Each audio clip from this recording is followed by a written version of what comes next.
What is going on, everybody? Welcome back to the channel. Aftersound here, bringing you GLS content today, or specifically GLG, Genesis League Goals.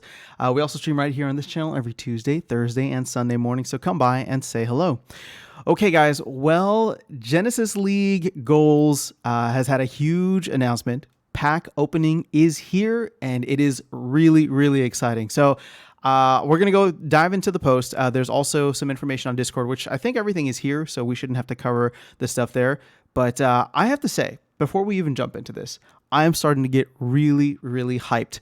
Or for those who know the inside joke, I'm starting to get really humped for Genesis League Goals. I own 4 packs, but I'm hoping to grab some more over the next couple of weeks here because the game is coming out hopefully by June 6th, which is like 8 weeks away at this point. So let's go ahead and dive into what we have available to us now. We got some information as well as pack openings.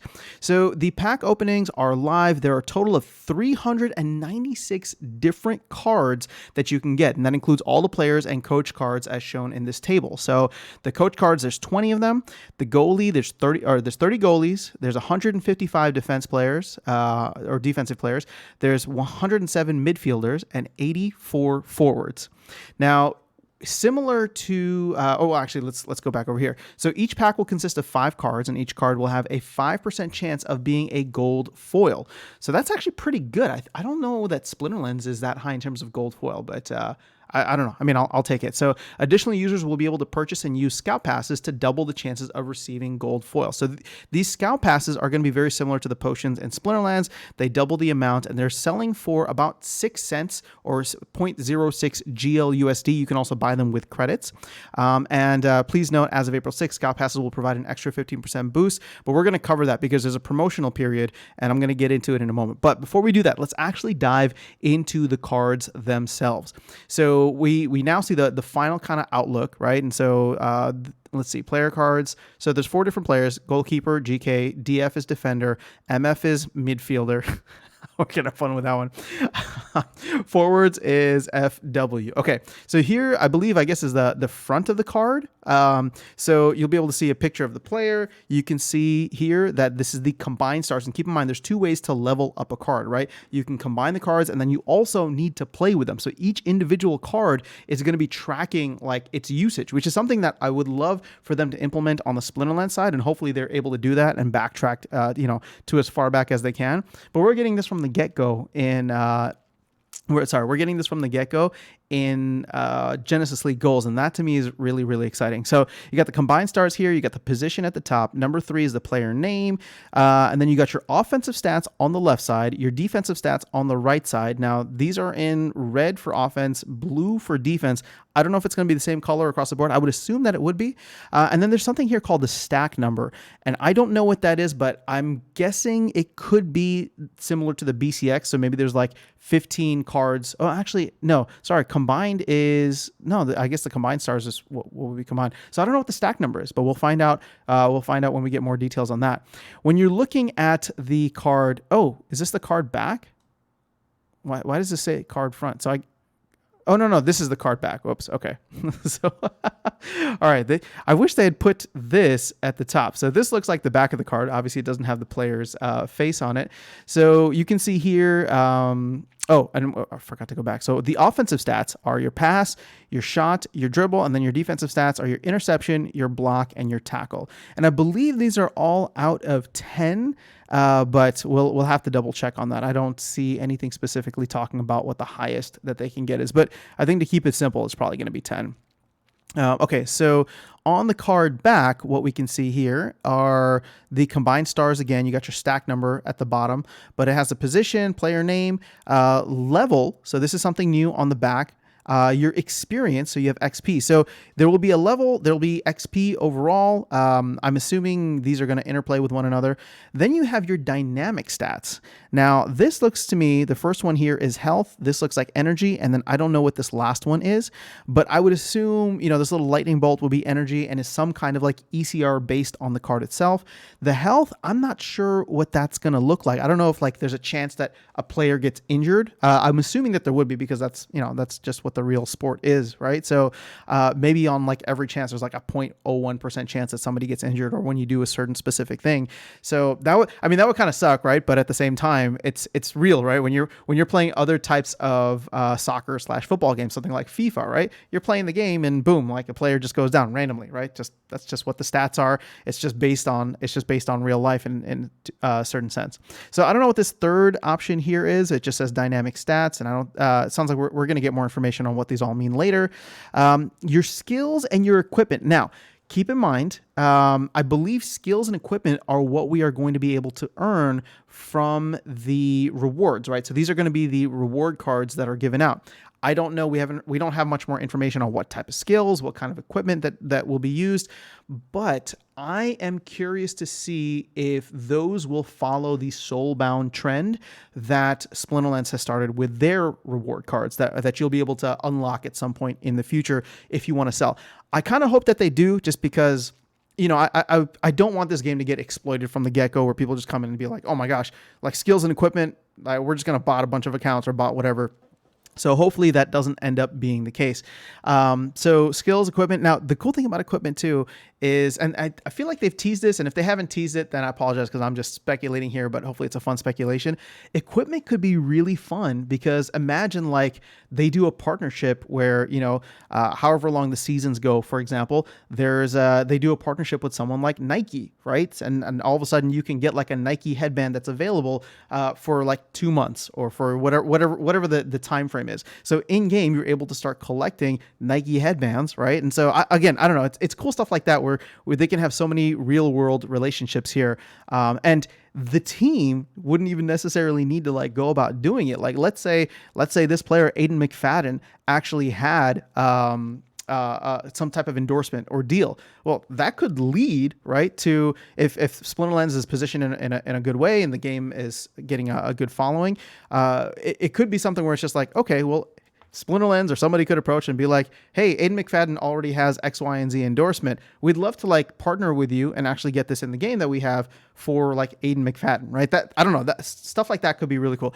There's a lot of legal stuff there that I obviously don't know anything about and don't necessarily want to encroach on, but I just get excited about what type of equipment, partnerships, collaborations, promotions could be done in the future. Because maybe it's not even just like reward stuff. Maybe it could be, actual just promo cards given out in that way. So that's what we have. Then we have a repeat of offensive and defensive stats, and stack number. So teams are going to consist of 8 cards total, right? It's going to be 7-on-7, so 7 player cards and 1 coach card. So you're going to have 1 coach, 1 goalkeeper, then 2 defenders, 2 midfielders, 2 forwards. Additionally, users will be able to choose 5 players as subs, and then up to 10 reserve players per team. Now, I don't know if the synergy thing is still necessarily happening, but I like the idea of like having a full team.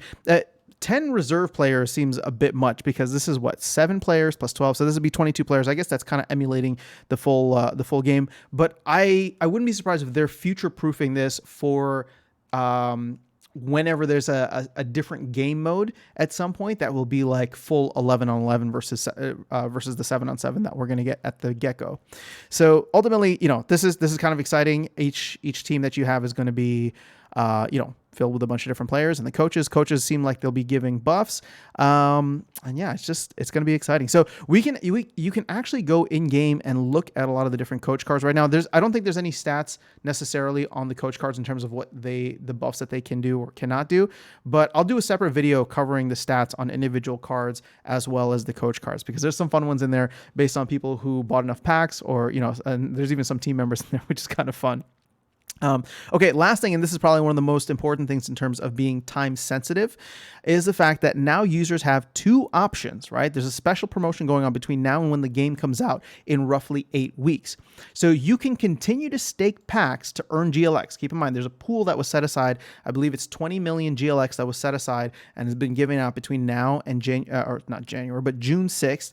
Or you can open packs to get cards. And this is a question that I had asked a while back. It's just like, what's going to be the incentive to open packs right now if you're not going to continue to earn GLX, right? Like, why would anybody do that now just for the excitement? Maybe, I think they'll probably have a marketplace at some point, and you'll be able to start maybe even leveling up your cards. But all of that's going to be before you can actually do anything in game. and you'd be foregoing earning, right? Like you could do this all the day before the game comes out, open your packs, trade a bunch of cards, do whatever you need to. You don't need to do it 8 weeks beforehand. But they solved that problem by giving an additional gold foil chance for these next couple of weeks. So let's see here. GLG is allowing extra boost for gold foil cards for the next 8 weeks. Now, 15% chance gold foil if you open it in the next 2 weeks, or week 1 and 2. I wish they would give dates here because this is going to be really confusing. Now, this is going live, for example, or this went live on April 6th. So let's see here if we can pull this. So if it went live on April 6th, then we'll just say roughly between April 6th and April 20th is when you get a 15% gold foil chance. Now, it will go down to 13% once you get to weeks 3 and 4. So that would be, starting maybe the 21st through May 4th. And I guess we don't really need actual dates on this. So hopefully they'll update this or give us a little bit more clarity in the future. But essentially weeks 5 and 6, it goes down to 12%. And then weeks 7 and 8, it goes down to 11%. Now, after 8 weeks, Scout Pass boosts will be set to normal. So 10%, which would be a double of 5%. Now, what's interesting here is I'm wondering if the Scout Passes double this chance, if this is the base kind of rarity here, or base percentage. So if you use a Scout Pass, does it actually... Oh, these boosts would only apply after use of the Scout Pass. Okay, never mind. So here you go. These boosts would only apply after the use of Scout Pass and are the total percentage chance for each card to be gold foil. Okay, so if you were to buy the Scout Pass, right, normally you get 5%. That would double to 10%. But if you use it now, instead of it being 10%, it'll be 15% for the first 2 weeks, then 13, then 12, then 11. So you do have to buy the Scout Passes. I thought it'd be up to 30%, which would be kind of crazy. And that would be reason enough to maybe open up a bunch of packs right now. But ultimately, this is really, really exciting, guys. I'm a big sports person, even though I don't necessarily follow soccer/football, and I haven't really followed the MLS. I love sports in general. I love that kind of competitive atmosphere. So the fact that there's like real world application here, I am excited to go and probably watch a couple games maybe this weekend and see, what's happening in the MLS, because once I start opening cards, I'm going to want to see how are these players doing this season, right? Like maybe I go out and start seeing who the top players are this season and start collecting their cards or whatever the case is, right? That would be really, really cool. So ultimately, we're at the next step for Genesis League Goals and the Genesis League Sports platform. It's really exciting. Shout out to the team. They just kind of dropped this on us. There wasn't any like advanced notification, but I don't know. The next 8 weeks could be really exciting. I think we're going to get, little bits and pieces here and there as the game finally starts to go live. But June 6th, that is the date. So let me know your thoughts in the comments below, how you're feeling about this. And more importantly, what is more important to you? Or what is your preferred option? Are you going to continue staking your packs for GLX, or are you going to start opening and taking advantage of the additional gold foil boost? And keep in mind, if you have packs staked now, it does take a week to unstake them. So that's why I'm not opening any packs right now, but I'll see if I can go buy some on the market and open in a separate video. But I would love to know your thoughts and your strategy in the comments below. That's all I have for you guys in this video. Have an amazing rest of your day. I'll catch you all in the next one and see you around the game. Take care.